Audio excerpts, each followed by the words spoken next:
viendra après. Et tu vois que l'évangile totalement chiffré dans le livre de Luc chapitre 15, en parlant du fils prodige, non? Et dans ce livre de Luc chapitre 15, en présentant donc celui-là qui avait pris ses trucs, aller dilapider partout. Et jusqu'au moment où il voit que je suis ici, je souffre comme ça là, alors que chez mon père, même le dernier des ouvriers vit bien que moi. Alors il prend donc le mot de rentrer maintenant chez son père, même pour devenir le dernier des ouvriers. Mais quand il arrive, le père, ah là là, il sort, il dit mon fils qui était mort, le voici revenu.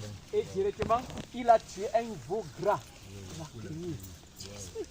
Et l'autre qui était à la maison, il rentre maintenant, il voit ça, il se fâche. Il dit mais tu étais toujours là. Tout ce qui était là t'appartenait. Est-ce qu'un jour tu as pris un pour tuer, on a refusé? Et celui-ci, mon enfant qui était mort, il est revenu. Il a dit maintenant, il dit la joie que cela a procuré au Père. Il dit maintenant, si quelqu'un a 100 brebis, ne laissera-t-il pas les 99 autres pour aller à la recherche de celle qui est perdue, et lorsque la retrouve, ça lui procure de la joie. Donc voilà, on cherche comme pour chercher les brebis perdues. Pas pour que les gens deviennent brebis, non. C'était d'abord des brebis. Ils sont perdus d'une manière ou d'une autre. Il faut juste les ramener à la maison. D'où la prédestination. Il faut juste les ramener à la maison. La brebis perdue. Donc ce n'est pas... Et là où les gens prêchent que quelqu'un peut perdre son salut, mais est-ce qu'il avait d'abord? Parce que c'est les fils qui rentrent à la maison. On ne parle pas pour qu'ils deviennent fils. Non. Parce que dans cet exemple de l'ivraie et le blé, il n'y a pas une possibilité que l'ivraie un jour devienne livraie. Ou bien que le blé un jour devienne livraie. Non. Non. L'ivraie restera livré. Le blé restera le blé. Sauf que l'ivraie décline. Comme c'est l'avocature là. À un certain moment, tu vas voir les trucs là, voilà, ça sort. Bon, maintenant, si tu laisses comme ça là, ça va étouffer jusqu'à finalement faire mourir l'arbre. Mais si tu viens enlever ça, parce que l'arbre reste la semence, il suffit que tu viennes enlever maintenant ce qu'il a rendu comme ça. Et puis tu vois comment ça rajeunit. C'est ça donc la repentance. C'est quelqu'un qui était d'abord perdu dans le monde. Et puis maintenant l'évangile vient. Maintenant pour le ramener. Maintenant les mauvais trucs qui étaient en lui pour l'étouffer. L'évangile fait sortir ça. Il se rajeunit. C'était toujours la plante. Sauf que c'était étouffé. C'est ça justement. C'est pour ça que Dieu a pris toutes ces choses-là pour nous enseigner. Oh, il a dit dans ce livre de 1 Corinthiens chapitre 15 que est-ce que la nature là ne vous enseigne-t-elle pas? Donc l'évangile clair, sans faute, sans rien, c'est observer la nature. C'est observer la nature. Même les gens qui ne comprennent pas quand on parle des types de cœur. Hein? Oui, en parlant de celui, un semeur qui est sorti pour s'aimer. Il y a une partie des grains qui est tombée le long du chemin. Et les oiseaux l'ont ramassé. Un autre grain est tombé sur un terrain rocailleux. Maintenant, ça l'a étouffé. L'autre est tombé dans les ronces. À peine sorti, ça ne pouvait pas. Et l'autre est tombé sur la bonne terre. Et quand c'est tombé sur la bonne terre, ça donne 30, l'autre 60, l'autre 100. Et tu vois, donc maintenant, La question c'est que, bon, la terre qui est rocailleuse là, est-ce que c'est elle qui a voulu être comme ça? La bonne terre a voulu être bonne terre. Il se trouve seulement qu'elle est la bonne terre. Hein? Et tu ne peux pas faire que la bonne terre devienne maintenant la terre avec les cailloux là, non. Et l'inverse, et vice versa. Ça ne peut pas. La bonne terre s'est trouvée seulement que les bonnes terres.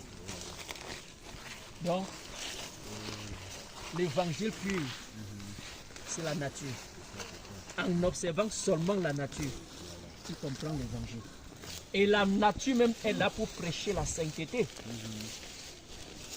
Tu vois maintenant les guides comme nous sommes en train de dire là, c'est quelque chose qui sort d'ailleurs, mais qui vient maintenant se poser, se fixer, oui, se greffer sur la bonne plante. Maintenant, c'est en train de le sucer. Tout ce que la racine prend là, ça prend, ça finit par l'étouffer. Après, c'est quelque chose qui vient de l'extérieur. De la même manière, nos bénédictions. C'est là. Maintenant, tu vois que si tu enlèves donc les guilles là, la plante redevient saine et porte maintenant du fruit. De la même manière, les enfants de Dieu sont allés dans le monde et les choses du monde se sont greffées à eux. Au point que c'est devenu comme une nature déjà, donc une partie d'eux. Maintenant, la prédication vient pour enlever ce que le monde a mis en eux. Et c'est ça la prédication de la sainteté que les gens ne comprennent pas. Maintenant, si tu veux comprendre la prédication de la sainteté, observe à la nature. Tout ce qui vient s'ajouter là, on doit enlever automatiquement. Voilà des plans, nous sommes comme ça dans le champ. Voici le maïs, voici le haricot. N'est-ce pas? Ça a été fait de manière... Depuis que Dieu a créé le maïs, cela est resté maïs comme ça. Depuis qu'il a fait le haricot, cela est resté haricot. Mais Dieu dit dans le livre d'Ecclésiaste qu'il a créé les hommes aussi simples. Mais ils ont cherché trop de détours. Trop de détours. La semence de maïs est là. La manière de reproduire serait toujours la même. Même chez les animaux, ils savent respecter leur espèce. Mais l'homme, c'est une vacuum.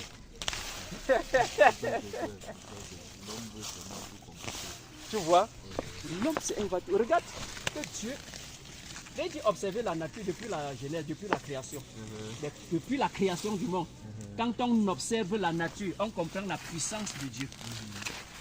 Alors maintenant, prenant l'homme aujourd'hui, Dieu dans le livre de Genèse a créé toutes choses, n'est-ce pas? Après avoir tout créé, il a créé l'homme et la femme. Et après avoir observé, il a dit que tout ce qu'il avait fait était très bon. Quand Dieu dit déjà que quelque chose est très bon, l'homme n'a plus d'appréciation à donner sur ce que Dieu a déclaré bon. Alors maintenant, dans le jardin d'Éden, Adam était là, Ève était là. Tout ce que Dieu pouvait mettre, que ce soit sur la femme, que ce soit sur l'homme, il avait mis ça pour sa gloire, pour la gloire de Dieu. En les regardant comme ça là, il reflétait la gloire de Dieu. Mais maintenant, il faut maintenant qu'on fasse attention à ce que le monde a enseigné. Lorsque tu t'amuses peut-être avec ton épouse, après, tu constates seulement que l'atmosphère, ça commence à changer. Hein? La nausée commence à venir. Dieu commence son travail maintenant dans le ventre de la femme. Où il commence par comment?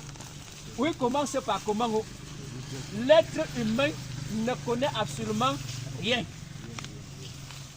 Et puis Dieu passe 9 mois de travail. Après 9 mois de travail, il fait sortir le fruit de son travail. Et te donne pour entretien. pas pour venir ajouter quoi que ce soit. Pour entretenir. Entretiens ce que Dieu a donné. Et tous les éléments que le monde va ajouter maintenant, l'évangile viendra pour retirer. Maintenant, nous restons aujourd'hui, on accouche l'enfant, c'est une fille. Brrr, directement, on va percer ses oreilles. Maintenant, tu poses la question à quelqu'un, le but de percer les oreilles de l'enfant, c'est pourquoi? Est-ce qu'il y a un trou que Dieu n'a pas mis? Si vous voulez, mais Dieu a mis là, la bouche. Passant avec toute la machine que Dieu a mis à l'intérieur, les intestins. Il fait l'autre trou maintenant pour libérer par derrière. Tous les trous que Dieu a voulu mettre, il a mis et c'est complet. Qu'il a jugé nécessaire. L'autre là maintenant, ça vient d'où? C'est pourquoi? C'est pour quel but? Tu vois le pourquoi? Le monde est entré dans les choses de Dieu. Mais un jour, j'ai demandé à une femme que, mais vous pincez donc les oreilles. Quel est le but? Il dit que non, c'est pour qu'on reconnaisse que c'est une femme. Je lui ai dit que donc, ça veut dire que le jour qu'on a accouché l'enfant-ci à l'hôpital, jusqu'à ce qu'on perce ses oreilles, on ne connaissait pas si c'est une fille. Donc, ça veut dire que maintenant, même moi, si je perce ma femme, je deviens dans une fille, quoi. Je n'avais plus. Mais regardez comment Dieu jugera les gens. Un jour, je suis arrivé dans une boutique. Un petit enfant de la maternelle. Il avait les dessins devant lui.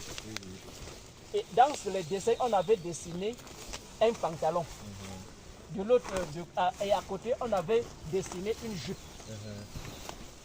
L'enfant est là sur la table au bar. Maintenant, je l'observe. Il dit, ça c'est papa. Il touche le pantalon, il dit, ça c'est papa. Il touche la jupe, il dit, ça c'est maman. Bon, maintenant, j'essaye d'embrouiller l'enfant pour lui montrer plutôt que, non, la jupe c'est papa et... Il me dit, non, ça c'est papa ici. Ça c'est maman ici. J'ai dit que l'enfant, si. Au jour du jugement, j'ai dit, les gens seront étonnés. L'enfant connaît la distinction. Aujourd'hui, malgré le fait que Dieu a tout fait jusqu'à dire que je ne permets pas, n'est-ce pas, que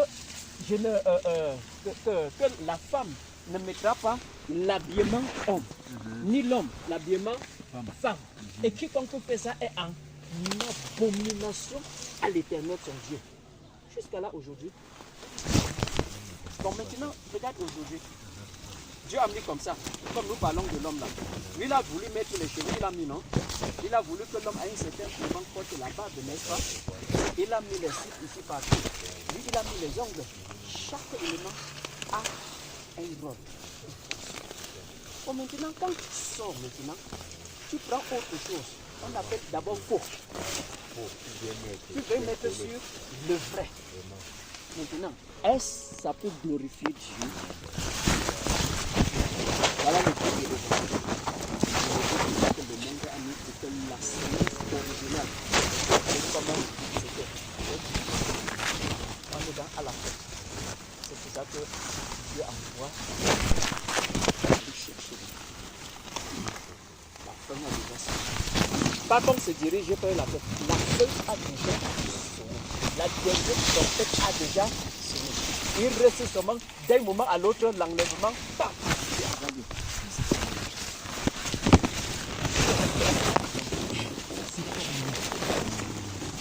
Donc, l'apôtre, non pas l'apôtre, le sage Ecclésiaste, le roi Salomon, en faisant les deux choses aussi, il dit, mais lui, Dieu l'a envoyé avec la sagesse. Il a cherché à vouloir comprendre donc les choses et en examinant les choses un à un, n'est-ce pas, pour en tirer la sagesse. Il a examiné, et dans le livre d'Ecclésiaste, chapitre 7 et le verset 24, il dit en examinant les choses une par une, il a constaté quelque chose. Il a dit, il a vu quelque chose qui est plus amer que la mort. Et cette chose qui est plus amère que la mort, c'est la femme. Donc, les mains sont des pièges. Et dit parmi 1000 hommes, il a au moins trouvé un homme parmi 1000. Mais parmi les 1000 femmes qu'il avait, il n'a pas trouvé. Imagine donc la qualité de femme qu'il veut. Si Dieu a laissé le frère Salomon examiner les femmes, il ne prenait pas les femmes juste parce qu'il était à l'examen. C'était le scientifique de Dieu. Mais il dit qu'après avoir parcouru 1000 femmes, il n'a pas trouvé une femme parmi elles. C'est dans le livre de Proverbes, il dit par derrière, heureux celui qui trouve une femme. C'est le temps du Seigneur. C'est un temps qui veut. Donc pour dire que, alors maintenant trouver la femme dont Dieu cherche, ce n'est pas évident. D'où c'est le temps de la sanctification qui est au niveau de la femme. Parce que ce n'est pas la femme que le monde a été renversé. Et Satan n'a pas changé de tactique. Il poursuit son rôle. Il poursuit son rôle. Et il a demandé aux femmes que ne recherchez pas cette beauté extérieure qui consiste dans les mèches tressées, des habits qu'on revêt interne, mais plutôt la beauté intérieure et cachée qui est d'un grand prix devant Dieu. C'est ainsi que se paraît les sages femmes d'autrefois, en citant l'exemple de Sarah, qui était soumise à son mari au point de l'appeler son Seigneur. Il dit, c'est d'être que vous êtes devenus des filles. Copiez le modèle de Sarah.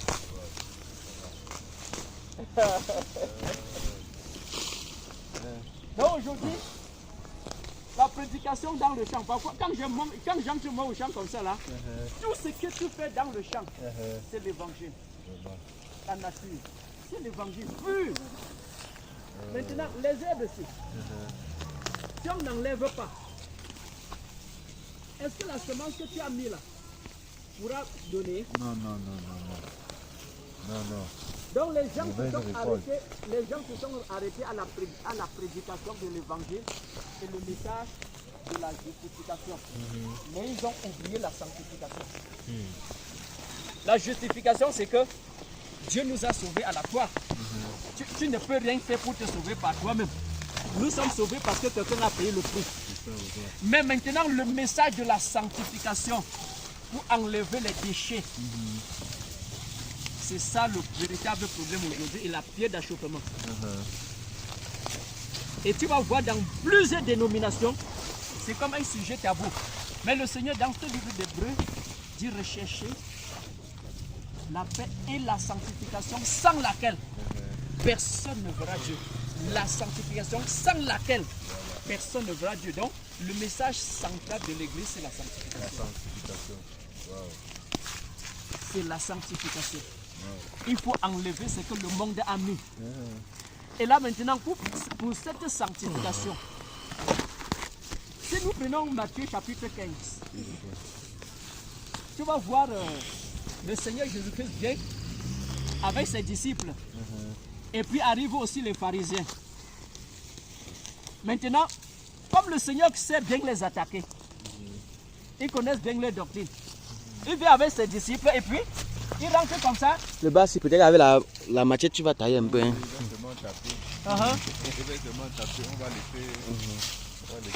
Donc, lorsque le Seigneur Jésus arrive, il commence à manger. Et puis maintenant, directement, parce que ça c'est une manière d'attaquer. Directement, les pharisiens se sont indignés. Maintenant, il dit que, donc selon la loi des pharisiens, n'est-ce pas, que pourquoi le Seigneur Jésus-Christ mange et ses disciples mangent sans s'être soigneusement lavé les mains. Parce que la loi des pharisiens dit que lorsqu'on rentre dans des places publiques, il faut soigneusement laver les mains avant de manger. Et là, maintenant, le Seigneur a dit, et vous, pourquoi transgressez-vous la loi de Dieu au profit de votre tradition? Parce que quand on parle de la sanctification, c'est à plusieurs niveaux. Bon, maintenant, quand le Seigneur dit, pourquoi transgressez-vous la loi de Dieu au profit de votre tradition? Il prend un exemple. Il dit, Dieu a dit, ça c'est un exemple, honore ton père et ta mère. Et celui qui maudira son père et sa mère sera puni de mort. Point. Ça c'est ce qu'il faut prêcher. Maintenant, il dit, et vous, vous dites. Donc voilà ce que Dieu a dit. Bon, écoute maintenant ce que les prédicateurs pharisiens disaient. Si ce que tu aurais honoré ton père ou ta mère, tu dis que c'est une offrande à donner à Dieu. Donc dans ce temps, tu n'es plus tenu d'honorer ton père ou ta mère. Maintenant, il dit, en faisant ainsi, vous annulez le commandement de Dieu au profit de vos traditions. Oh, maintenant, cette tradition, c'est quoi? C'est cet enseignement qu'ils ont amendé de l'enseignant de Dieu. Parce que Dieu a donné quelque chose, il a mis un point. Maintenant, ils ont amendé en disant que non, comme même Dieu a dit comme ça, même si tu as de quoi donner à ton père ou à ta mère, et tu dis que bon, je vais donner ça plutôt pour offrander à Dieu, non, ça là, l'autre là est... Mais ça semble être bon. Parce que quand tu vas faire, ils vont entrer dans leur analogie pour dire, mais entre Dieu et ta mère. Est-ce que Dieu a mis cette comparaison? Tu as donné un commandement. Et je constate que tu as aussi dans autre chose.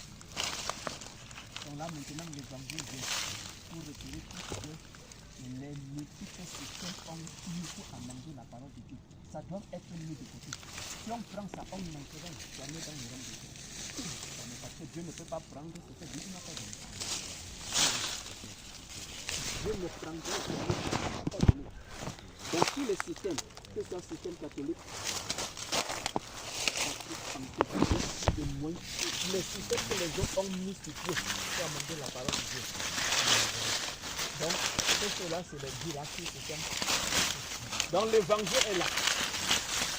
Maintenant, ce qui vient des hommes, la prédication des hommes vient maintenant pour refroidir la parole de Dieu et ne plus donner la puissance. De la même manière que l'autre là. Mais quand tu regardes, ça ressemble à la branche de l'arbre. Et doctrine étrangère. Et quand tu vois comment l'apôtre Paul a appelé ça. Oh là là. Donc tu vois que ces choses-ci, on ne peut pas amender la parole de Dieu. Parce que Dieu, lorsqu'il a dit quelque chose, c'est suffisant. Et on ne doit que prendre comme il a dit, c'est terminé. On va retourner comme ça, non? C'est comme si j'avais mis un avocat au bout du champ ici.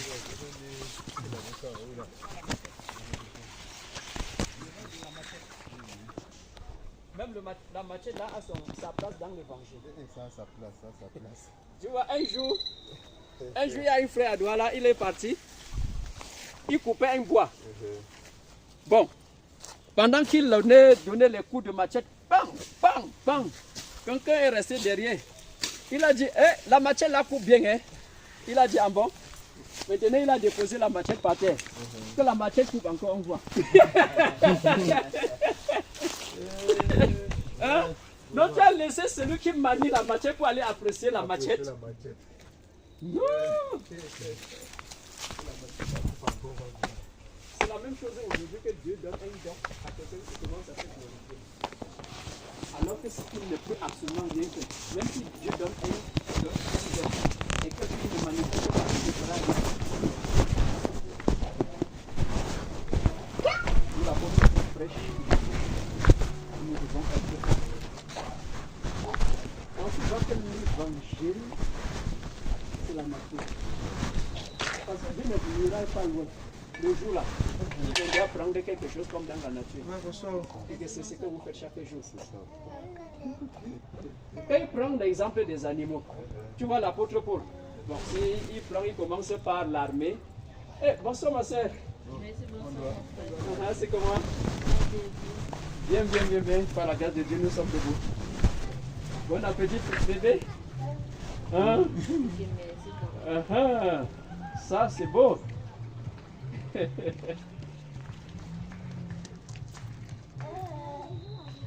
Bébé, bon appétit, hein? Oh. Il ne veut plus.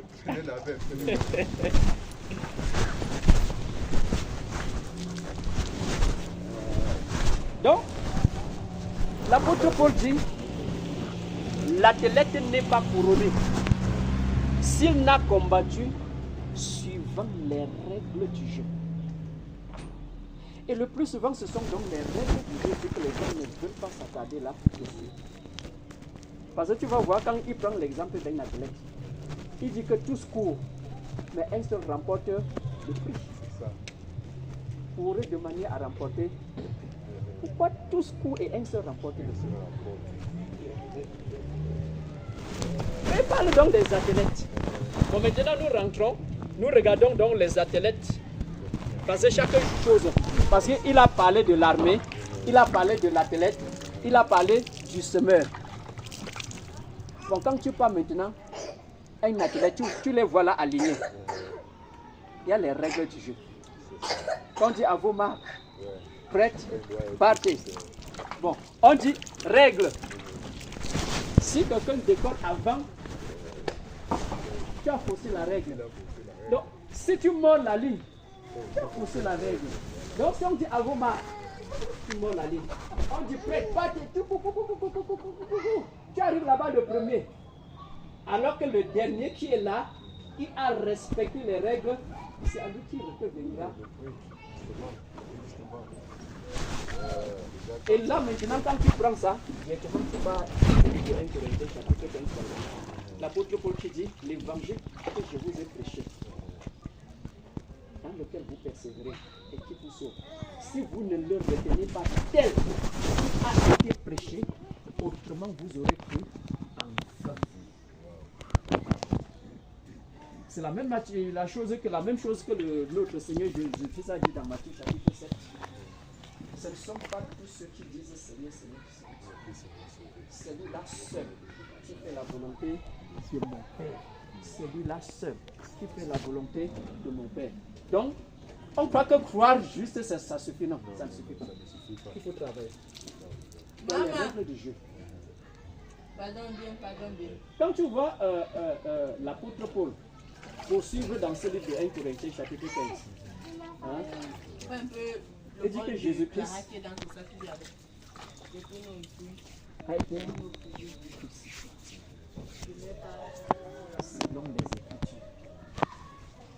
Il est mort, ressuscité le 3e jour, selon les Écritures. Donc, d'après lui, donc ce qu'il dit, c'est que si un Jésus est prêché, ou bien la mort du Seigneur est prêché, et qui ne suivait pas les Écritures, ça veut dire qu'on est en train de prêcher un Jésus. Et oui, et dans 1 Corinthiens chapitre 11, il dit, et si quelqu'un venait à vous, prêchant un autre évangile, ou bien si vous recevez un autre esprit, que ce que vous avez embrassé, vous le supportez fort bien. Et compris dans le verset 13 jusqu'à 15, ces hommes-là sont des faux apôtres. Je disais à l'apôtre de Christ. Il dit, j'ai peur. J'ai peur. Maintenant que la simplicité à l'égard de Christ, n'est-ce pas, que vous ne passiez autre et que vous ayez cru en vain. Et dans le livre de Philippiens, chapitre 3, le verset 17, il dit, soyez nos imitateurs et portez les regards sur ceux qui marchent selon le modèle que vous avez en nous, les apôtres envoyés par le Christ. Parce qu'il y en a beaucoup, plusieurs qui marchent en ennemi de la foi. J'ai souvent parlé et je parle maintenant en pleurant. Leur fin sera la perdition. Tu t'imagines que tu peux passer tout le temps à dépenser et ton énergie, et ton temps, et ton argent, et tout, pour arriver à la fin, à ce fameux verset que le Seigneur a dit dans le livre de Matthieu chapitre 7. Je ne vous ai jamais connu.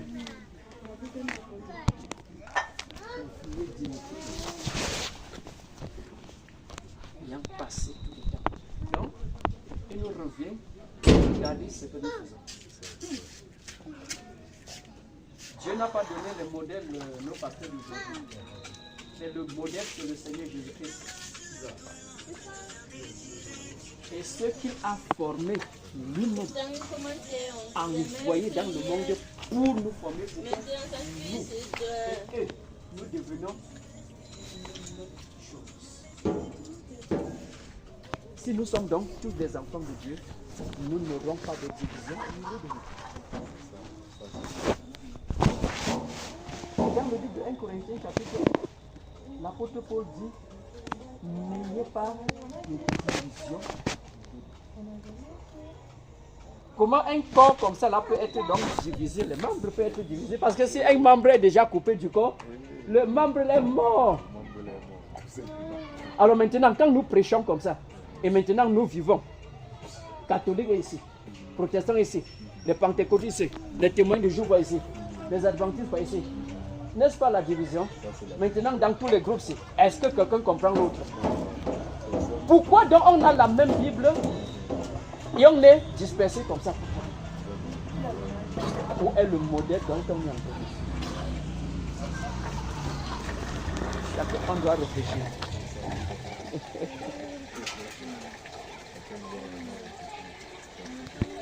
Et quand on a pris, ça ne suffit pas.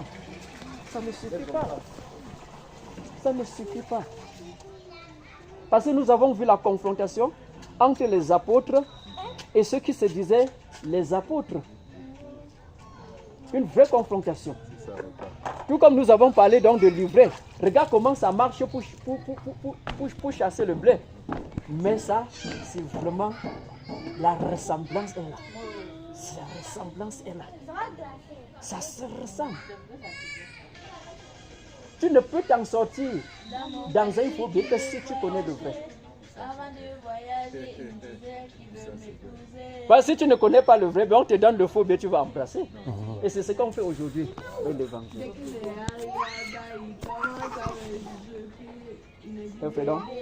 Nous devons réfléchir sur toutes les doctrines là. Parce que le problème est qu'on a mis la parole de Dieu de côté et les gens donc ont accepté tout ce qu'on leur dit. Mais dans la Bible, il est dit qu'il y avait un modèle de chrétiens, on appelle les chrétiens de Béret. Eux, ils passaient le temps à fouiller, pour lire, pour voir si ce qu'on les enseignait était vrai. Oui, chercher. Et nous devons chercher. Et la Bible dit que heureux c'est celui qui lit. N'est-ce pas? Et ceux qui gardent la parole de la prophétie. Et pour clôturer, il dit malheur à celui qui ajoutera, ou bien à celui qui retirera quelque chose des paroles de ceux qui Dès que j'arrive là-bas, il commence à me remplir des photos de mes C'est quoi maintenant? Qu'est-ce qu'on appelle écuménique? Ça veut dire quoi? Écuménique. Ça veut dire que je fais ma part, tu fais ta part, comment est-ce que le même Dieu, au milieu de ses enfants, peut donner des doctrines différentes? Donc, seulement ça devait déjà interpeller quelqu'un à chercher. Ça devait interpeller les gens à chercher. Pourquoi? Donc la question de pourquoi à sa place. On ne doit pas seulement prendre. Pourquoi telle chose? Pourquoi telle chose? Pourquoi telle chose? Chercher. Je vais prendre un exemple. J'ai pris le composition. Il y a le manuel de l'église catholique, là, ça s'appelle composition. C'est avec ça qu'on prêche. Et qu'il enseigne la doctrine. J'ai parcouru un peu. Maintenant, je prends un exemple. J'ai vu le titre maître, ils ont mis baptême. Et puis, ils demandent qu'est-ce que ça signifie. Ils disent c'est quoi le baptême? C'est eux qui posent la question. Parce que ça c'est la question et on va donner la réponse en bas. Et puis il écrit en bas que baptême vient du mot latin ou bien c'est baptizo, qui veut dire plonger dans l'eau. Plonger dans l'eau. Et puis, il dit la référence dans Actes, ils ont pris la référence dans Actes chapitre 2, où on plongeait les gens dans l'eau. Et ça, c'est vrai. Ça, c'est vrai. Après, il tourne la page. Il écrit encore baptême. Il reprend encore la même chose. Ça veut dire baptême, ça veut dire plonger dans l'eau. Donc, l'intéressé est plongé dans l'eau, n'est-ce pas, pour participer à la mort et à la résurrection du Christ. Et c'est exactement ça, ce que la Bible enseigne, ça c'est vrai. Après il tourne à la page, il dit, on peut aussi asperger. Quand j'ai lu ça, j'ai dit, on peut aussi asperger. Et là maintenant, quand tu prends là, c'est pourquoi il faut lire. Qui dit qu'on peut aussi asperger? Bon, le on peut aussi asperger là, ça vient d'où? Là, j'ai mis point d'interrogation là-bas. Hein?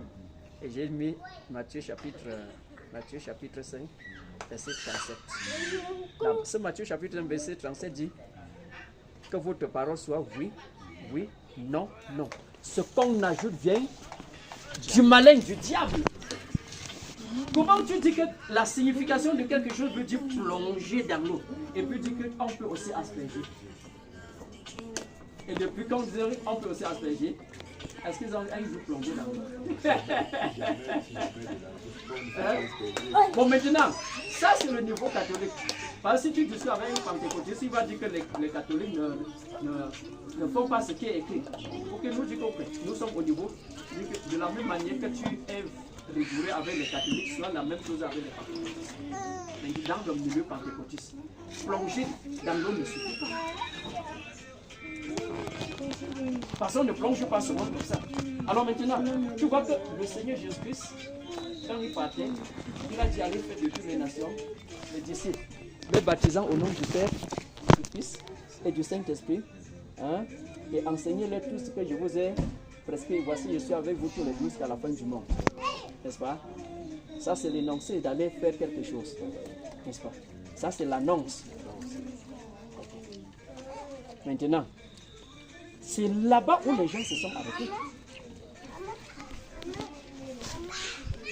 Et on prend les gens, on met dans l'eau. Au nom du Père, du Fils et du Saint-Esprit. Maintenant, je dis un exemple dans la Bible.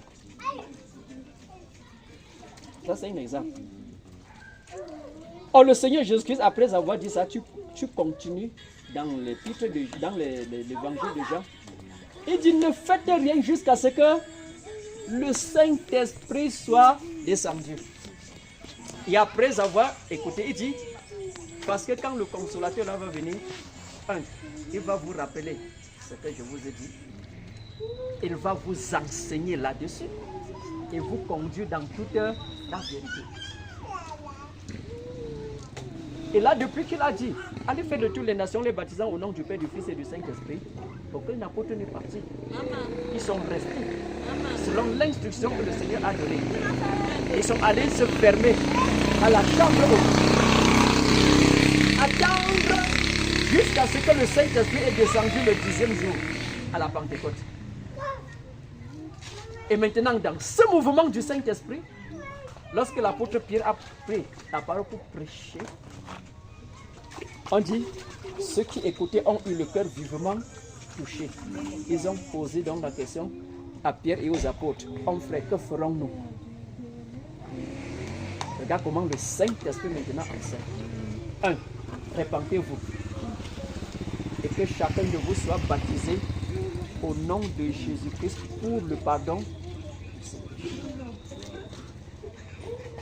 Baptisé au nom de Jésus pour le pardon des péchés. Le nom de Jésus. N'est-ce pas, Jésus avait dit qu'au nom du Père, du Fils et du Saint-Esprit. Le Saint-Esprit dit au nom de Jésus-Christ. Est-ce qu'il y a contradiction? Ou bien parce qu'il y a eu désobéissance? De toi-même. Je suis en train de prendre un exemple. Parce que quand on met le marteau sur les catholiques, il faut mettre le marteau partout où la doctrine a été dédiée. Oh, maintenant que dit allez baptiser au nom du Père, Fils et Saint-Esprit, tu vas voir que le nom est au singulier. Parce que demande à quelqu'un que combien de noms, il dit 3 noms. Tu dis où sont les noms? Il dit Père, Fils et Saint-Esprit. Est-ce que Père, Fils et Saint-Esprit sont des noms? Ce sont des titres. Mais il a dit à un nom. Le baptême se prend à un nom, le nom. Le nom au singulier, Père, Fils, Saint-Esprit. Le nom qui porte en même temps le titre du Père, en même temps le titre du Fils, en même temps le titre du Saint-Esprit. Quel est donc ce nom? C'est ce nom-là, c'est celui-là qui s'ouvre. Qui est-il? c'est le Seigneur Jésus-Christ dans sa divinité. C'est lui le Père, c'est lui le Fils et lui le Saint-Esprit. Pas une trinité, mais c'est lui qui remplit les trois fonctions. Le Seigneur Jésus, le Dieu véritable, au commencement était, la parole était, et la parole était, et la parole s'est faite chair. Celui qui était en esprit s'est fait chair. Il a revêtu la chair parce qu'il fallait qu'il prenne cet état de l'humain pour venir sauver les humains. Parce que sans effusion de sang, il n'y a pas de pardon pour le péché. Il s'est représenté depuis Isaac, Abraham. Après, il s'est érigé en loi en prenant l'agneau pour verser, selon la loi de Moïse, faire l'aspersion. Et lorsque le véritable agneau est venu, Jean-Baptiste a dit, le voici. Voici l'agneau de Dieu qui ôte le péché. Comment peux-tu donc laisser celui-ci pour aller chercher le titre? Il n'y a pas de salut dans le titre. Et ainsi, des doctrines et des doctrines et des doctrines, tout ça est amené à la corruption. Pour que l'Église soit prête, sans tache, ni rite, ni rien de semblable, prête pour l'engagement. Hein, frère?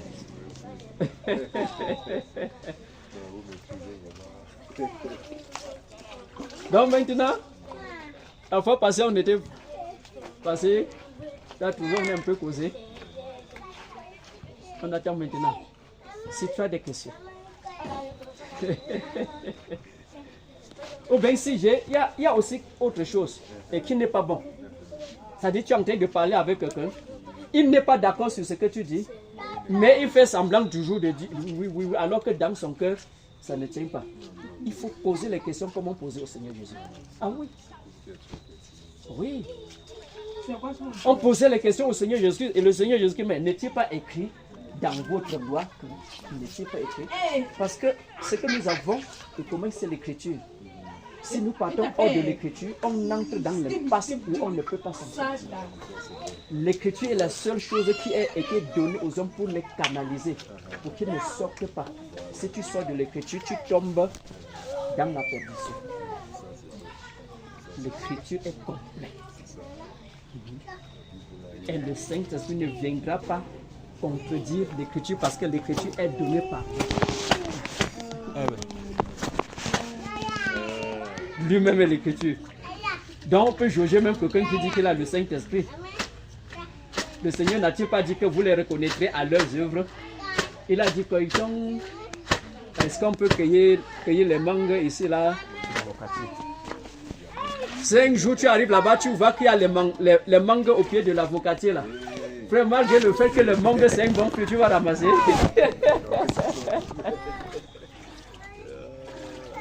C'est à leur fruit qu'elle voulait reconnaître.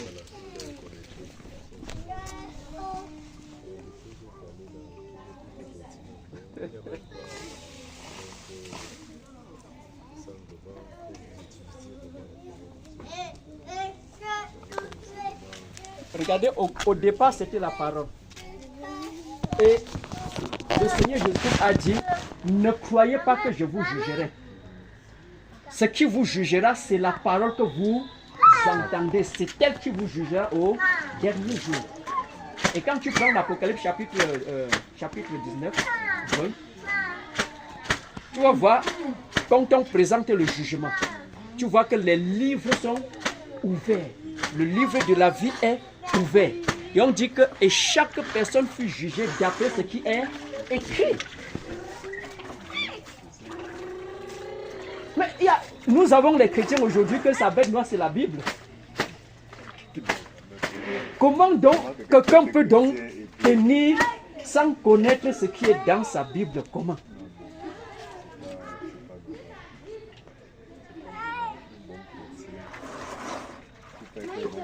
Mais c'est ça qui doit te guider parce que c'est en lisant que tu peux donc poser des questions.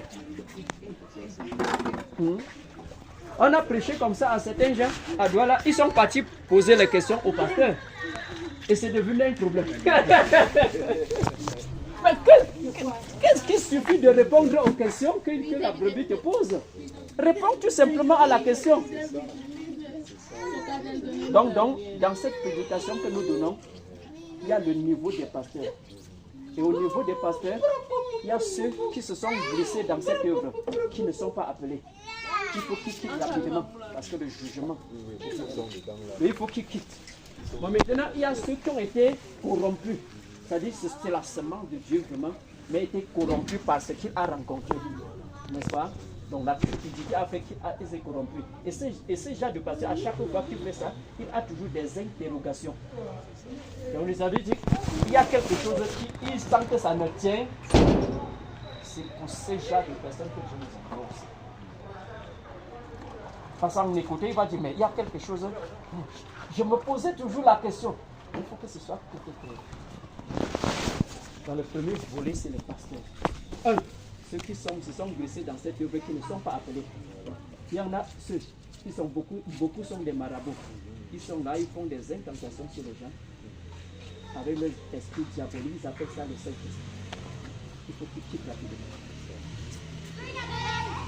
Il y a ceux qui sont en train de faire du commerce avec ça. Il faut qu'ils quittent. S'ils ne sont pas appelés, il faut qu'ils quittent. Parce que le jugement de Dieu, tel que ces sorties-là est prononcé. Et ceux qui se sont corrompus, ils reviennent donc à la ligne.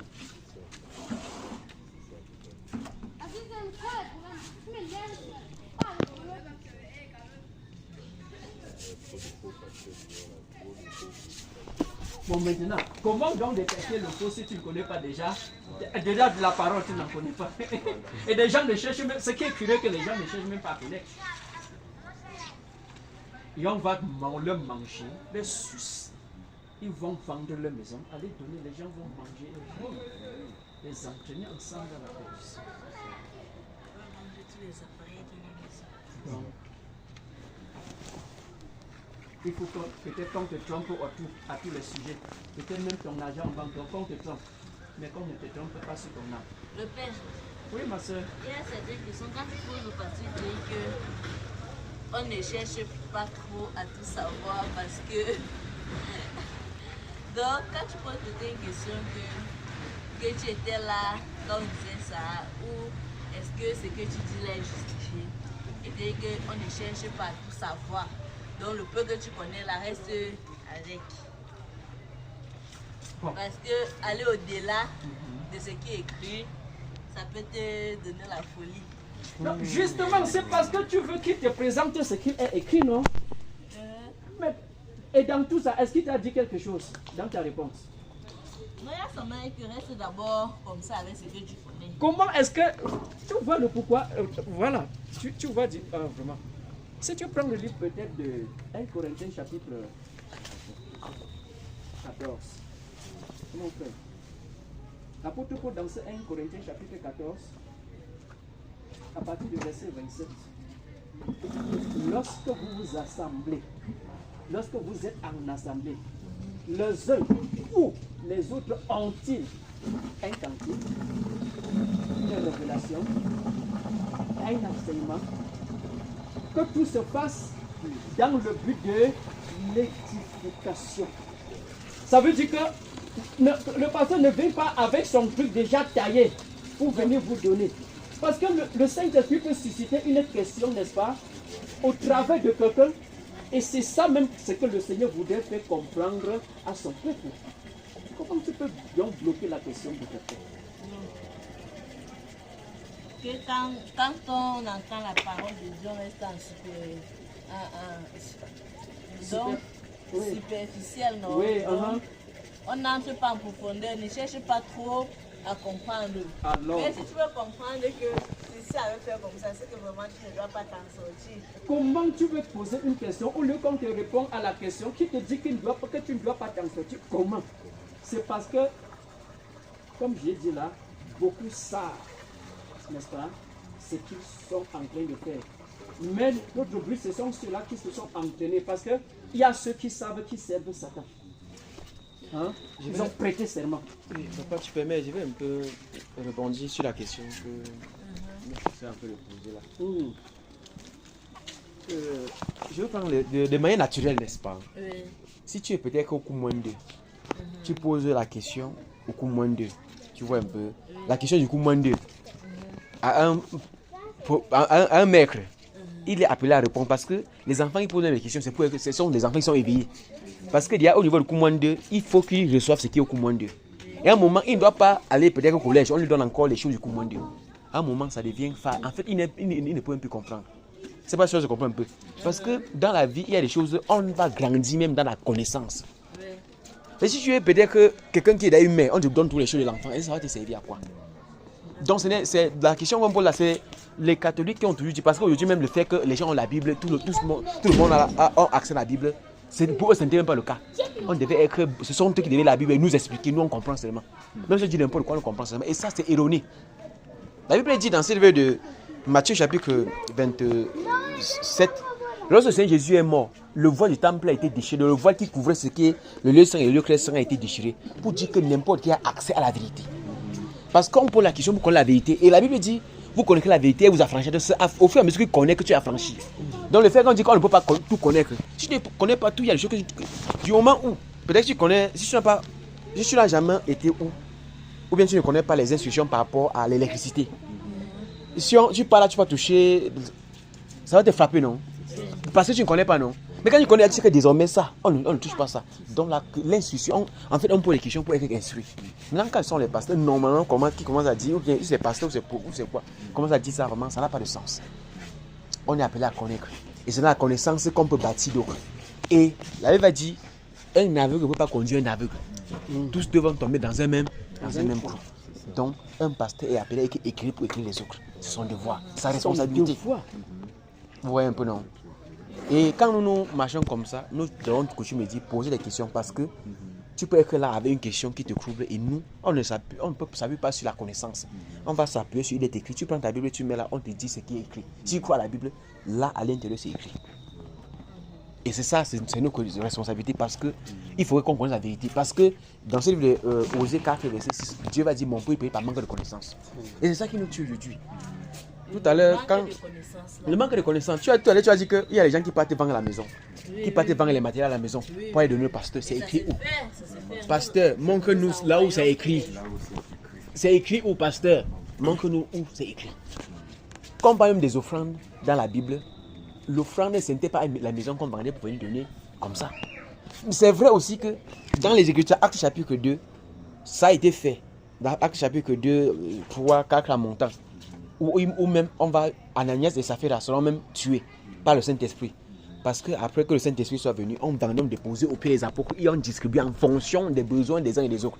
Ce n'était pas pour nourrir un individu, mais c'était parce que quand le Saint-Esprit est venu, tous ceux qui avaient cru étaient dans un même lieu. Et étant dans un même lieu, il fallait nourrir. Et ils avaient nécessité que ceux qui avaient des biens les apportaient, donc déposaient, on partageait en fonction, je mets bien l'accent sur, en fonction des besoins des uns et des autres. Tu as besoin de 1000 francs, on te donne 1000 francs. Tu as besoin de 2000, on te donne 2000. Ce n'était pas pour les pasteurs ni les apôtres, c'était pour tous ceux qui étaient là. Vous voyez un peu? Mais aujourd'hui, ce n'est plus le cas. C'est pour un individu, il a un gros ventre. Il roule dans les touristes Mercedes, dans ceci. Mais toi, non, ce n'est pas ça. Donc il y a un besoin de retourner à la parole. Et maintenant, ce qui est marrant, c'est que comme le papa disait, la bête noire de beaucoup, c'est les Écritures. Parce que quand tu lis, même si tu n'as pas compris véritablement ce doigt, si tu as déjà lu, quand on va parler là, dans ton esprit, tu sauras que ici, ce n'est pas ça. Ce n'est pas ce que j'avais lu ici. C'est ça qui est la vérité. La lecture cultive, ma soeur. Donc c'est tellement important. Et aujourd'hui, là, Dieu même a demandé que ce livre de la loi se lui pour la bouche. Dieu, il lit même si tu ne connais pas. Parce que maintenant, je vais prendre un autre exemple avec les Écritures, c'est que la Bible est différente de tous les autres livres qui existent sur la terre. Pourquoi? Parce que il ne faut pas chercher à lire la Bible comme si tu lisais un livre de géographie. Moi, à l'époque, ma part de force, quand j'étais encore élève, c'est que j'aimais réciter les cours. Donc, j'aimais mémoriser. Mais la Bible, ce n'est pas ce que tu peux mémoriser comme ça. Parce que c'est un livre d'esprit. Quand tu lis, comme tu es en train de lire là, ça s'amarise quelque part. Tu ne sais pas où ça s'amarise. C'est pourquoi tu vas voir, parfois dans la nuit, tu vas voir que dans le son, tu vas voir, tu as l'épée en main. Quelque chose arrive comme ça, ou bien tu veux prononcer un nom dans la Bible, tu vois comment l'effet de ça. Tu vas poser un nom dans les rêves, dans l'esprit, parce que le rêve consiste devant l'esprit. Ce que tu avais lu à cette partie, ça m'a quelque part. Et ça intervient au moment où tu as besoin. Donc quand tu lis cela, attends seulement le moment opportun pour se manifester. Ou bien tu vas voir peut-être que quelque chose voulait arriver. Tu dis Jésus, tu vois comment tu épargnes. C'est ça. C'est la Bible que tu as lu qui est partie s'emmagasiner quelque part et au moment opportun. Donc ça a son effet qu'au moment opportun. D'où Dieu va dire invoque-moi au jour de la détresse et je te délivrerai, je te prendrai. C'est pas ça que je comprends un peu. Donc c'est ça qui fait la Bible différente de tous les autres livres. Donc quand tu lis, c'est un livre d'esprit, c'est une parole d'esprit. Donc quand tu lis, c'est l'esprit qui enregistre ça, c'est même pas la chair. Ce n'est pas ce qu'on a appris à l'école, c'est même pas ça. C'est ça qui fait la Bible différente. Vous voyez un peu.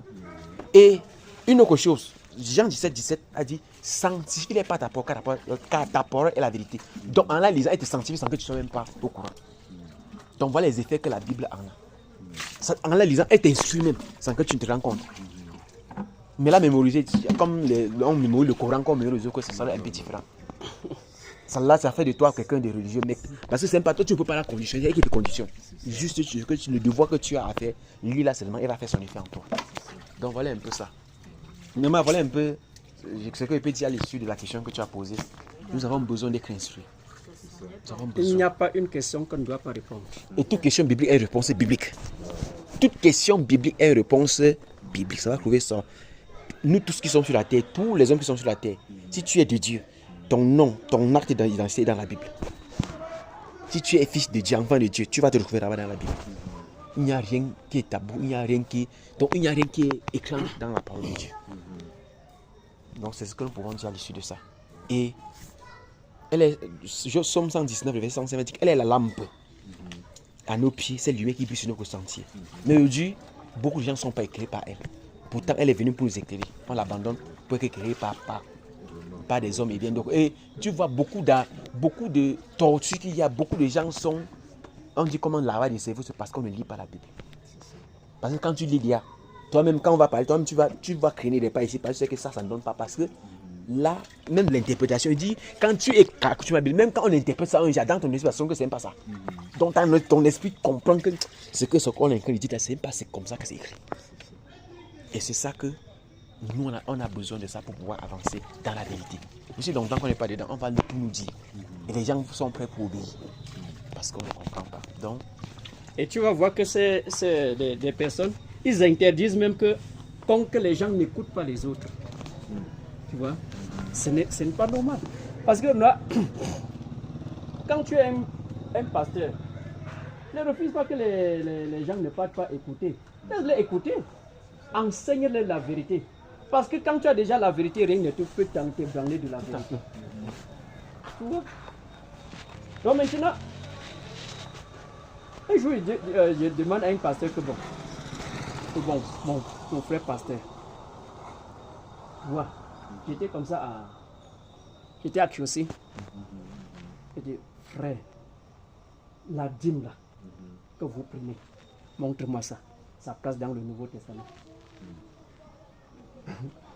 Et là d'abord, il dit que, voici ce qu'il m'a dit. Il dit que non, on sait que la dîme n'est pas d'actualité dans le Nouveau Testament. Mais les gens sont durs. Hein? Les gens sont durs. Il me dit que bon, par exemple, voilà un pasteur qu'on a invité de Gabon. Mais on va le loger à l'hôtel, non? Il dit, voici la maison maintenant. Hein? Il y a la lumière, il y a les factures de lumière qui vont venir. Maintenant, on va payer tout ça avec quoi? Donc on essaye de faire une forme de dîme qui n'est pas la dîme. Non, il m'a dit, hey. Oh, maintenant, si tu lui demandes maintenant tout ça, mais n'est-ce pas c'est toi qui t'es mis dedans? Dieu t'a demandé d'aller construire quelque part. Maintenant, tu mets les gens sous la malédiction. Mais il sait qu'en demandant ce qu'il appelle la dîme, il sait que personne ne peut payer. Parce qu'il y a une malédiction derrière. Ceux à qui même on a presque n'ont jamais pu payer. Jusqu'à ce que le Seigneur Jésus vienne pour nous délivrer de cette loi. Personne n'a jamais réussi.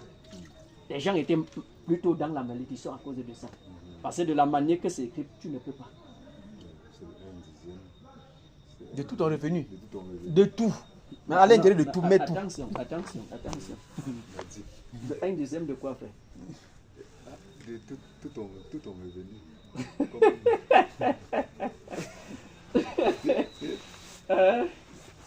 Et maintenant, bon, je prends un exemple. Toi, est-ce que d'abord, sache que si tu ne le fais pas intégralement, à chaque fois c'est majoré de 1/5, c'est une malédiction. Bon, maintenant, dis-moi comment tu peux donc parvenir. Donc d'abord, la Bible ne parle pas de la dîme, mais des dîmes. Des dîmes. C'est ça? Bon, attends, on brosse rapidement. Il y a 5 types. Parce que quand tu prends Malachie chapitre 3, n'est-ce pas? Il dit allez et payez toutes les dîmes. Bon, maintenant, en commençant par Malachie, c'est un prophète, n'est-ce pas?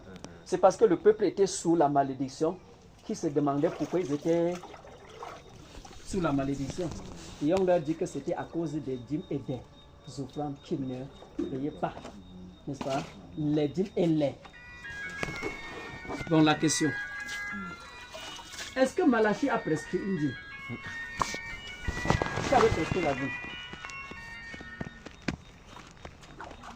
C'est le législateur de l'Ancien Testament. C'est Moïse qui a prescrit. Donc Malachie ne fait que rappeler que ce que vous étiez censé faire, vous ne le faites pas. Allez faire ce que Moïse donc avait prescrit. Là maintenant, on nous retourne dans le livre de la loi, n'est-ce pas? Et tu vas voir que, premièrement, la première c'est le 10e de tout ce qui se passe à la houlette de la main. Mais ça ne concerne pas l'argent. La première des choses, c'est que ça ne concerne pas l'argent. Le produit du champ, de ta récolte, les arbres fruitiers. Et maintenant, à qui tu donnes? La seule personne appelée à recevoir, c'était la tribu de Lévi. Lévi n'est pas un titre, c'est une descendance que Dieu a choisie. Parce qu'à part de Lévi, tu ne peux jamais voir Ruben, ou Dan, ou Nephtali, ou n'importe quel, ou Isaac, ou n'importe quel autre touché à ça. Jamais. Ça, c'est la première. La deuxième dîme, ça s'appelle la dîme annuelle.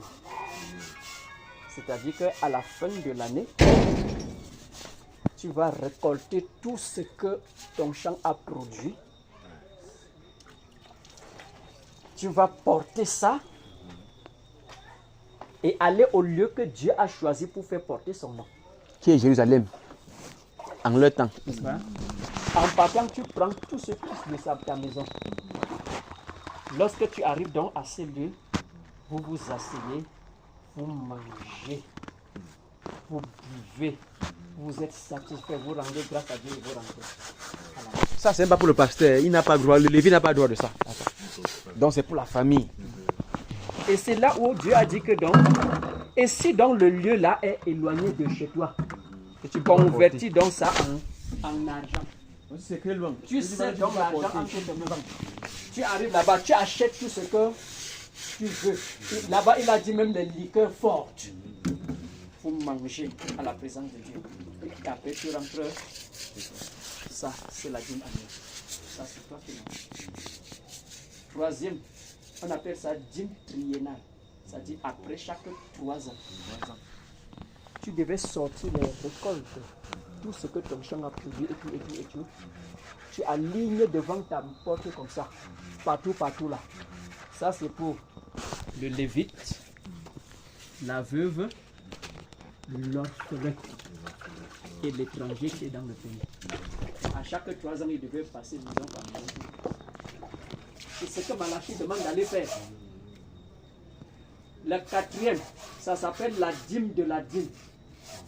C'est-à-dire, ça, ce sont les Lévites qui payaient ça au souverain sacrificateur Aaron. C'est-à-dire, après qu'ils aient reçu donc du peuple, lui-même il retire encore 1/10, il donne au souverain sacrificateur. Et le 5e, c'est la dîme du roi.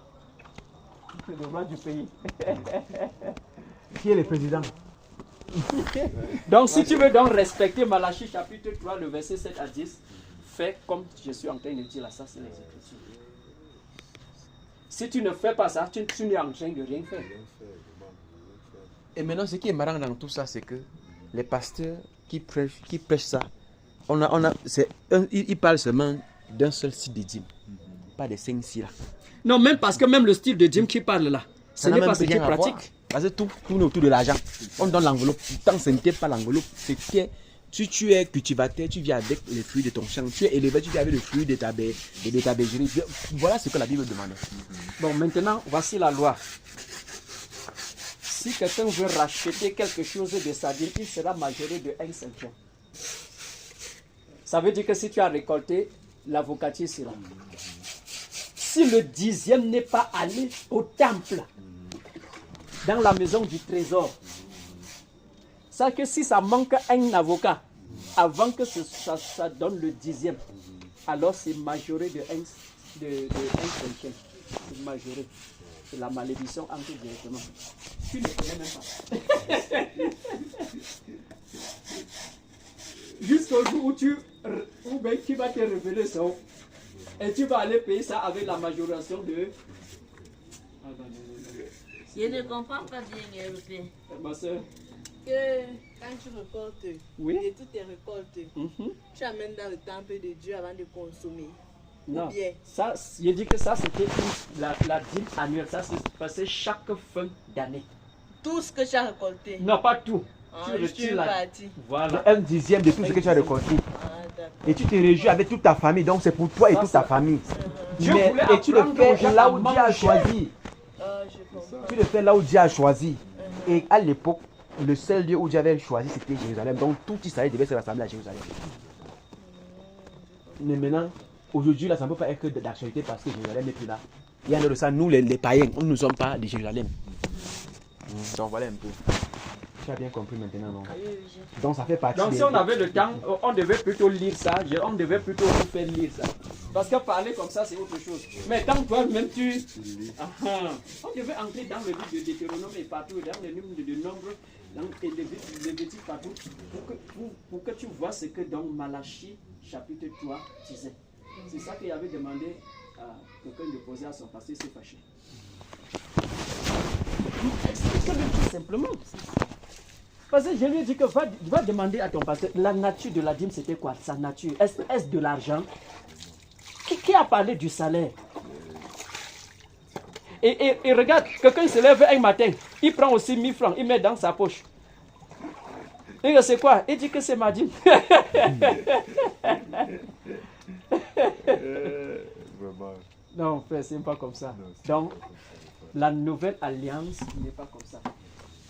La dîme, c'était dans l'ancienne alliance. Et quand tu lis dans le livre d'Hébreux, chapitre 7, en bas, tu vois que quand il y a eu donc changement de sacerdoce, d'alliance, changement de sacerdoce, il y a eu changement de loi. Maintenant, le souverain sacrificateur de la nouvelle alliance, c'est notre Seigneur Jésus-Christ. Et maintenant, nous n'avons plus donc de temple physique.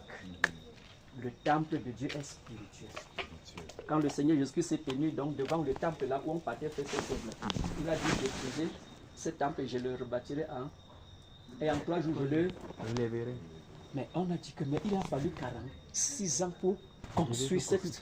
Et quelqu'un dit qu'en 3 jours. En 3 jours. Et là maintenant, l'Écriture dit qu'il parlait du temple de son corps. À la résurrection, lorsque le rideau là s'est déchiré, c'est terminé avec le temple conçu sur la terre. Le temple est spirituel. Christ étant la tête, nous sommes les membres. Voilà le temple du nouveau temple de la nouvelle alliance. Ce n'est pas un bâtiment construit quelque part. Donc les gens lisent sans comprendre. Si tu prends 2 Corinthiens chapitre 6, où l'apôtre Paul dit qu'y a-t-il de commun entre le fidèle et l'infidèle, entre Christ et Bélial, entre le temple de Dieu et les idoles. Le temple de Dieu au singulier, les idoles. Et puis dit, car nous sommes le temple de Dieu. Donc les gens confondent le temple de Dieu qui sont des êtres humains avec ce que la Bible appelle les idoles. Tout ce qu'on a construit partout là, appelé église, et puis l'écriture appelle ça les idoles. Parce que ça n'a pas lieu d'être. On veut ramener les gens sur la loi. Donc les gens lisent sans comprendre de quoi l'apôtre Paul est en train de parler. Et aujourd'hui, les gens ne mangent pas chez eux parce qu'on va aller investir sur les idoles. Pourtant, la Bible, le canon biblique ou bien la volonté de Dieu, c'est que là où Dieu croit, comme nous sommes assemblés là, nous formons dans une église. là où 2 ou 3 sont assemblés en son nom, il est au milieu d'eux. Il n'a pas besoin de... Même si sous l'arbre, il est là-bas. C'est n'importe où. Parce que c'est nous qui amenons sa présence là où nous sommes. Parce que si tu construis quelque chose déjà, pour appeler ça temple de Dieu, tu viens de renier Christ. Tu veux rentrer dans l'Ancien Testament. Tu veux rentrer dans la loi recherchée. Et dans le livre de Galates, il dit que celui qui recherche sa justice par la pratique de la loi de Moïse est déchu de la grâce. Et Christ ne le sert plus de rien. L'apôtre Paul jusqu'à dire, ne savez-vous pas que votre corps est le temple du Saint-Esprit? Les gens ne comprennent pas. Ah, Siao. Je vois qu'on a coupé la lumière dans votre secteur. Oui, c'est comme ça, non. C'est Tout le secteur, il n'y a pas. Donc, si tu es en bas là, tu peux voir. Oui, c'est comme ça, zone par zone. Parfois, ça peut être une panne de transformateur et ainsi de suite. Donc, mon frère, lisez. Parce que la manière que nous mangeons la nourriture naturelle, celui qu'on appelle l'homme intérieur, ça n'a pas de nourriture, c'est des Écritures. La lecture. C'est la lecture de la Bible et ça le nourrit et grandit, ça le nourrit et grandit, ça le nourrit et grandit. Plus tu manges, comme tu ne peux pas passer une journée sans manger la nourriture, il faut aussi ne pas passer une journée sans... C'est pas le téléphone là-bas dedans, maman? Non, non, c'est gâté. Donc, comprenons, frère. Donc, il y a tellement de sujets, de doctrines à corriger. N'est-ce pas? Pour que les enfants de Dieu soient bâtis, prêts pour l'enlèvement. Prêts pour l'enlèvement. Prêts pour l'enlèvement. Donc, si je peux ne pas abuser. Bon, si je dis ça, même le chiffre n'est même pas. Aujourd'hui, dans le monde actuel, quand tu considères tous ceux qui sont appelés serviteurs de Dieu dans le monde là, à 95% sont faux. Mais comment distinguer le vrai du faux? Oui, ma soeur, lis seulement. C'est ça le Lis problème. beaucoup. Il y a une autre chose. Le Seigneur a dit, mes brebis entendent ma voix et me suivent. Parce que le Seigneur a mis quelque chose en eux. Quand il dit que celui qui a des oreilles entende ce que dit, ce que l'Esprit dit. Donc, si Dieu t'a donné cette oreille, tu vas comprendre et savoir que c'est de lui. S'il ne t'a pas donné ça, oh désolé, qu'est-ce qu'on peut faire? Et une autre question que une autre chose que je vais dire à l'issue de la question que tu as posée, comment faire pour distinguer? C'est parce que aujourd'hui là nous sommes dans ce que nous sommes habitués à ce qu'on s'est levé, on a prouvé. Nous nous sommes nés, on a grandi. En fait, quand on s'est né, on a vu qu'on parle à l'église. On parle aussi par suivisme. C'est par suivisme. Et c'est ça qui fait en sorte que, bon, et là maintenant, comme tu es parti une fois, deux fois, puis que tu as été baptisé, tu dis que, bon, moi aussi je suis enfant de Dieu. Pourtant, c'est pas ça. Après, tu t'assois, tu restes à la maison. Oui. Donc, en fait, ici, cette affaire-ci, ce ne sont même pas dans un lieu dit église là. Les enfants de Dieu ne sont pas, beaucoup d'enfants de Dieu ne sont pas là-bas. Ils sont dans la maison. Et ceux qui sont là, Dieu va les retirer. Dieu même va les retirer. Donc la meilleure façon, c'est que Seigneur me voici. Qu'est-ce que tu attends de moi? Lui-même Dieu. Comme il parle, comme Dieu sont en train de parler là, il est capable de parler. Il est capable d'orienter, il est capable de diriger. Parce qu'il est mieux placé. Et c'est lui qui connaît ses enfants. C'est pas toi-même. Toi, voilà, avec ta petite fille qui est végétale tout à l'heure. Quand elle va grandir là, c'est toi qui la reconnais, c'est même pas elle qui va te reconnaître. Parce que c'est ton enfant, c'est toi qui l'as mis au monde. Même pas sa voix, même pas tout, tu le reconnais.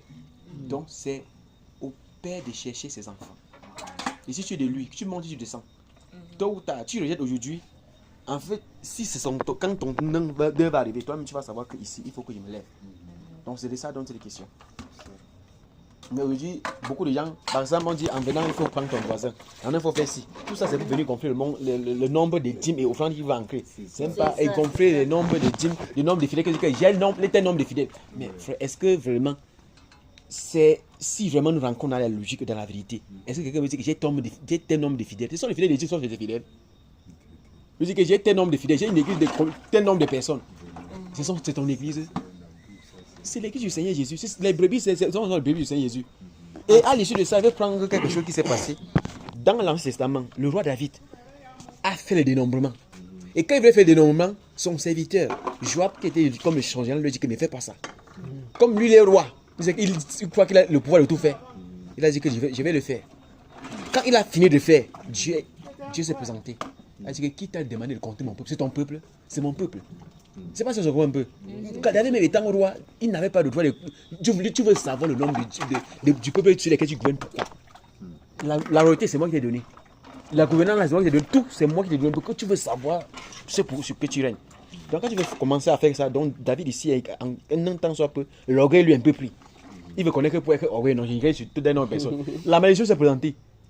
La malédiction à l'instant s'est présentée. Il dit, l'ange est venu dire que bon, choisis. Crois, il y avait croix frérot. Soit tu tombes devant tes ennemis, soit tu es pourchassé par... Donc en fait, pas tes ennemis, et soit la famine en Israël, soit ton peuple est exterminé.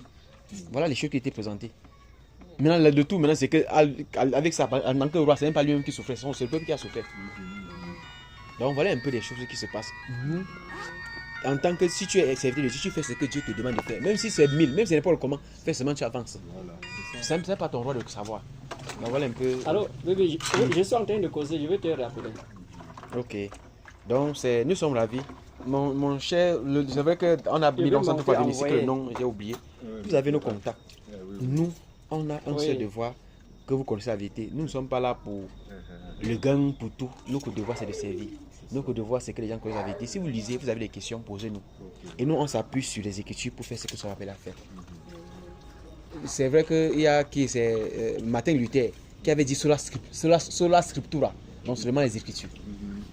C'est vrai que Martin Luther, après avoir fini son ministère, le Saint-Esprit est parti. Et ils sont restés dans la chair de Martin Luther, ils ne sont plus dans ce que Martin Luther lui-même a demandé. Donc voilà un peu le danger qui est dans ces affaires-ci. Donc frérot, comme nous allons partir, dans le livre de Matthieu chapitre 28 que nous avons évoqué tout à l'heure, le Seigneur dit, allez faire de toutes les nations, les baptiser au nom du Père, du Fils, du Saint-Esprit, et puis enseignez-leur à observer tout ce que je vous ai prescrit. Voici, je suis avec vous tous les jours jusqu'à la fin du monde. N'est-ce pas? Et dans ce livre de Matthieu, de Marc chapitre 16, il dit, celui qui croira et qui sera baptisé sera sauvé. Mais celui qui ne croira pas sera condamné. Bon, frère, es-tu déjà baptisé conformément aux Saintes Écritures?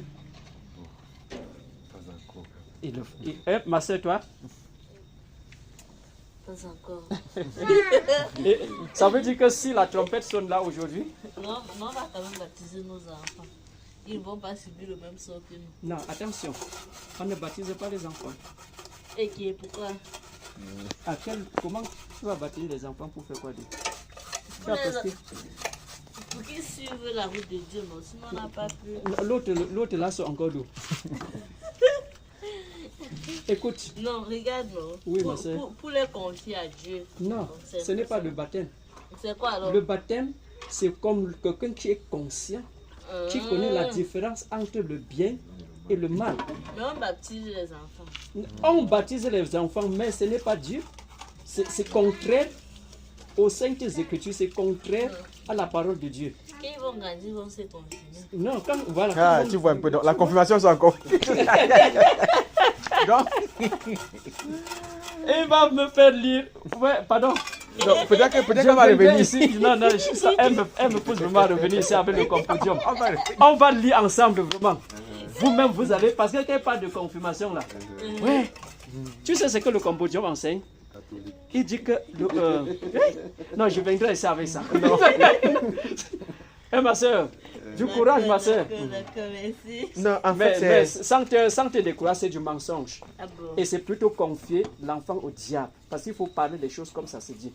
Quand le Seigneur Jésus n'a pas prescrit quelque chose, tu es en train de faire ça pour quel but maintenant? Parce qu'on dit par exemple le baptême, n'est-ce pas? Oui. C'est un engagement d'une bonne conscience devant Dieu. Oui, je comprends. L'enfant connaît quoi? Il ne connaît rien. Donc ce qu'on peut faire, tu pries seulement, tu confies l'enfant Mais au... on nous dit souvent qu'il faut baptiser les enfants Voilà, pour maintenant avoir c'est- la protection divine. voilà, Non, c'est ça dans ces questions. C'est ce que je disais tout à l'heure. C'est que nous sommes venus, on a rencontré. Oui, ce que nous sommes venus, on a rencontré. Et ce qu'on voit aussi les autres font. Nous, on veut le faire aussi. Mais sans toutefois savoir. Et là, il y a un danger. Mais ma soeur, est-ce que quelqu'un a déjà pris la Bible comme ça pour lire ça dedans?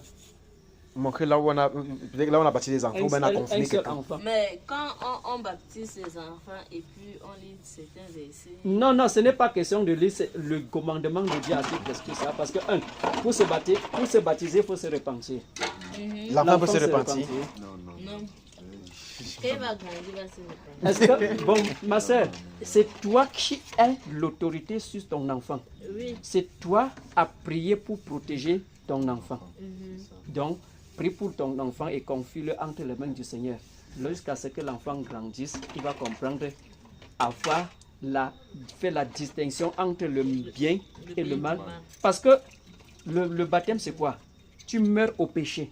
Ça veut dire que tu as déjà la conscience du péché. Voici, ceci est mal, ceci est bien. Et je condamne le mal. Et je demande pardon au mal que j'ai déjà fait. C'est ça le but de la repentance. Et le Seigneur dit que quand tu fais donc ceci, tout ce que tu as déjà fait comme péché est pardonné et oublié devant Dieu. Et c'est pourquoi il te déclare maintenant saint. Je comprends. Je comprends. Donc tant que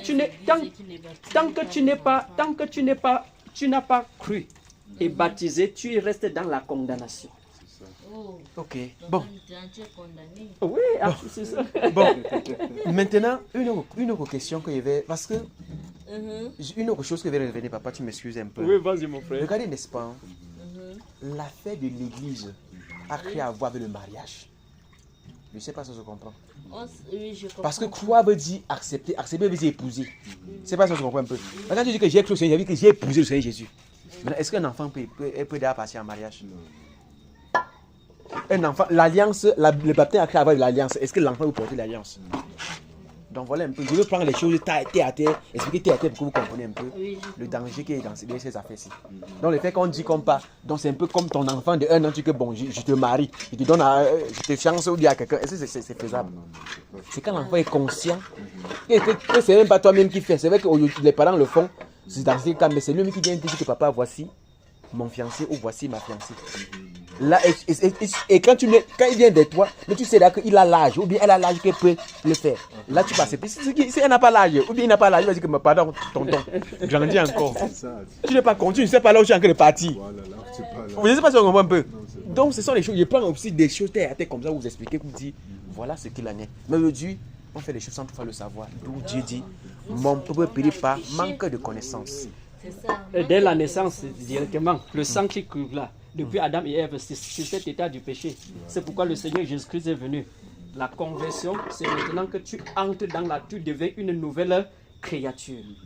Et ça se passe par les eaux du baptême, après avoir cru. Ça se passe par les eaux du baptême. Maintenant, parlons des enfants. Lorsque le Seigneur Jésus-Christ était là, on a amené les enfants vers lui, non? Qu'est-ce qu'il a fait des enfants? Il les bénissait. Il a juste imposé les mains sur eux et les autres venir, c'est tout. Voilà tout ce qu'il faut faire pour l'enfant. Et comme a dit papa, en tant que les parents, les responsables, la responsabilité revient aux parents. Oui. Même comme donc j'ai dit la pure responsabilité, même si le pasteur ne met pas la main sur son enfant, vous deux là, en tant que parents, vous mettez, c'est l'autorité des enfants, c'est vous. Parce que demain, c'est vous. S'il y a quelque chose, c'est à Dieu vous demande le compte, c'est même pas au pasteur, c'est à vous. Donc c'est vous qui êtes les gardiens. Si tu as l'enfant qui fréquente, chaque jour avant de partir, mets les mains sur l'enfant, confie l'enfant entre les mains du Seigneur qui l'a créé. Seigneur, je te confie cet enfant. Protège-le, que ta bonne main soit sur lui. Protège-le contre tout danger. Ça. Et le faisant, quand tu fais comme ça, tu peux savoir que tu n'as rien fait, mais ce que tu as dit là, ça a un impact sur l'enfant. Regardons aujourd'hui les nouvelles. Quand tu ouvres WhatsApp statut, on a géré le question, on n'a pas vu. On a fait c'est donc c'est record avec les mauvaises nouvelles. D'où retournons vers le véritable protecteur. Sans le Seigneur Jésus-Christ, nous ne sommes rien. Et là, maintenant, le Seigneur a dit qu'on soit toujours prêt. Parce que personne ne connaît ni le moment, ni le jour. N'est-ce pas? Il va venir comme un voleur. Nous devons être prêts à tout moment. Donc, c'est-à-dire, si vous croyez que le Seigneur Jésus-Christ est venu et que sans lui, personne ne peut être sauvé, vous êtes appelés à vous baptiser et de suivre la voie du Seigneur. Parce que nous sommes dans une terre de vanité. Hein? Tôt ou tard, nous allons partir. Mais on part où? La véritable question est on part. Tu vois, quand on prend peut-être dans ce livre de Luc chapitre 16, n'est-ce pas, tu as déjà entendu parler de l'homme riche et le pauvre Lazare. C'est le marché des catholiques et protestants partout dans le lieu du deuil. Mais ce qui prêche même, ça les condamne. N'est-ce pas? À moins que tu vas partir dans un deuil avec les catholiques et les protestants, tu vas entendre ça. Donc tu vois donc ils ont eu deux destinées différentes. Le pauvre Lazare qui avait cru, on le voyait sur la terre pauvre, on ne parle même pas de son deuil, ou bien c'est le chien qui a mangé son cadavre. Mais lorsque, bam, le Seigneur a retiré l'esprit, les anges sont descendus directement de porter au Saint Abraham. Le riche qu'on l'honorait partout. On dit que lorsqu'il est mort, lui, il est descendu plutôt dans le lieu de tourment. Et étant là maintenant, il a levé les yeux et il a vu Lazare auprès de Abraham. Et a dit, Père Abraham, n'est-ce pas? Il a demandé de Lazare de ne serait-ce que mettre le doigt, n'est-ce pas, sur son dos pour le rafraîchir, parce que le lieu là où il se trouve, c'est un lieu de tourment, c'est cruel. Et puis Abraham a dit que souviens-toi, n'est-ce pas, quand tu étais dans tes voluptés sur la terre, lui il souffrait, maintenant ici il est consolé et toi tu souffres. Hein? Il a dit d'ailleurs, il y a entre vous et nous quoi? De telle manière que celui qui voudrait quitter de notre côté, de là-bas, il n'y a pas moins. Et que celui qui pouvait quitter de là-bas pour ici, il n'y a pas moins. Donc, quand ça arrive, les deux dimensions là, si tu es mort comme ça là, sans être sauvé, c'est terminé. Et le purgatoire n'existe pas là-bas. Mais là, ça démontre directement que la vie, ça n'existe pas. C'est même ça qui est vraiment dit. Parce que ça n'a pas de sens là-bas. Parce que c'est le Seigneur Jésus qui dit que là où les deux mondes se trouvent, là-bas il y a une fossé. De telle manière qu'il est impossible à quelqu'un de quitter d'un côté à l'autre. Tout se passe à la mort. Lorsque l'autre est mort directement, bang, avant que les anges sont directement. Ça dépend maintenant de là où tu as fait ton choix. Donc, si vous choisissez le Seigneur Jésus-Christ, c'est le chemin, la vérité et la vie éternelle. Et nul ne peut arriver au Père que par lui. Si tu ne l'as pas choisi, tu connais là où tu vas partir. Et maintenant, tu parlais par rapport au purgatoire. Purgatoire. On vous avait dit que, n'est-ce pas? Oui, ma soeur. Que quand on meurt, on peut au purgatoire. Et nous étant dans ce monde, on doit prier pour nos semblables qui sont au purgatoire pour qu'ils retrouvent la paix. Bon, pardon. Et Dieu pardonne tous leurs péchés. Non, oui, non, j'ai compris. C'est fini. Non, je ne veux pas lui poser. Je voulais seulement dire que, pardon, si vous permettez, vous nous invitez, on revient encore. Pour qu'on parle de ce que tu dis là. Donc, pour que nous fassions plutôt lire la Bible. Et non pas que ce soit nous qui parlons. Parce que quand c'est nous qui parlons, là, c'est un peu... Tu es un peu vague. Tu as une Bible, non, ma soeur? Oui. Non, c'est très bien déjà. C'est une petite Bible, le Nouveau Testament. Ok. Tu as une Bible complète, mon frère? Non, là, c'est bon. Là, c'est bon qu'on prend un rendez-vous, n'est-ce pas? Et là, toutes les questions là... est disponible. Les questions là, donc vous parlez vraiment qu'on regarde plutôt à l'intérieur. J'ai dit dans la soirée, toujours comme ça. Dans la soirée, oui. La soirée, nous sommes là. Ok. Pour nous, ça ne dérange pas. Même si on reste ici, même jusqu'au matin, ça ne nous dérange pas. C'est pour ça que nous sommes là. Et nous sommes contents lorsque la vérité est dite comme ça. Parce que nous savons que même si ce n'est pas comment, ce que vous avez compris tôt ou tard, et ce que vous avez compris à l'intérieur, ça va vous aider. Et ça sera en fait une âme sauve. En fait, ce sera le salut en quelque sorte. Moi, je partais et tout côté catholique. Mais à Konsamba, quand un enfant il est catholique, lorsqu'il a lu ça, je le laisse seulement lire. Il lit. Après, il me dit que, mais, tonton, mais comme je lis cela, c'est comme si le purgatoire n'existe pas. Je dis que, frère, exactement comme tu as lu là, ça n'existe pas, c'est un mensonge. C'est parce que les gens ne savent pas d'abord qui sont ceux-là. C'est-à-dire que le Vatican, les gens ne savent pas. Donc le jour là, il va te montrer le Vatican dans la Bible. Tu as compris, ma soeur?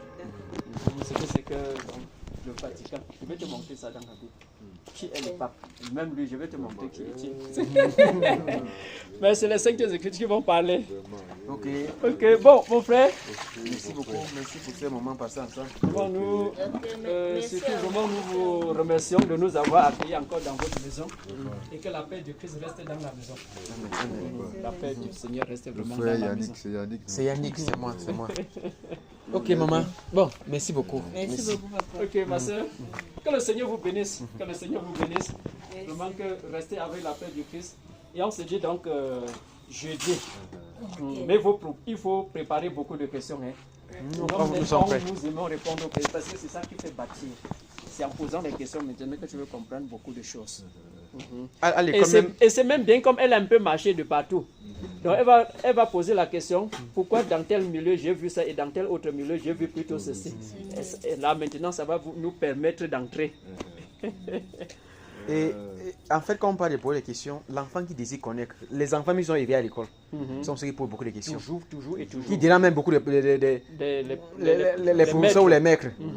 Il veut savoir. Il veut Seigneur, professeur, réponds. Il y a mon d'un de nos frères qui dit qu'il a posé la question comme ça à son professeur. Le professeur est resté debout comme ça.